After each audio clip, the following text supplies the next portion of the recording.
লালপুর নাটোর প্রতিনিধি জানান, উৎসব মুখর পরিবেশে কেক কাটার মধ্য দিয়ে নাটোর লালপুরে রাজধানী টেলিভিশনের তৃতীয় প্রতিষ্ঠা বার্ষিকী উদযাপন করা হয়েছে।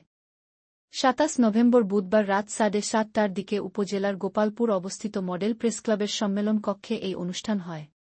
প্রধান অতিথি হিসেবে উপস্থিত ছিলেন গোপালপুর ডিগ্রি পাস অনার্স কলেজের অধ্যক্ষ বাবুল আক্তার। বিশেষ অতিথি ছিলেন যুব প্রশিক্ষণ কেন্দ্রের ডেপুটি কোঅর্ডিনেটর মাইদুল হাসান। এ সময় অন্যান্যের মধ্যে উপস্থিত ছিলেন মডেল প্রেসক্লাবের সভাপতি শাহ আলম সেলিম, সহসভাপতি ফরহাদুজ্জামান রুবেল, সাধারণ সম্পাদক মোস্তাফিজুর রহমান রতন, রাজধানী টেলিভিশনের লালপুর প্রতিনিধি রাকিবুল ইসলাম পাশা, প্রেসক্লাবের সাংগঠনিক সম্পাদক ইউসুফ হোসাইন, সদস্য ইব্রাহিম প্রমুখ।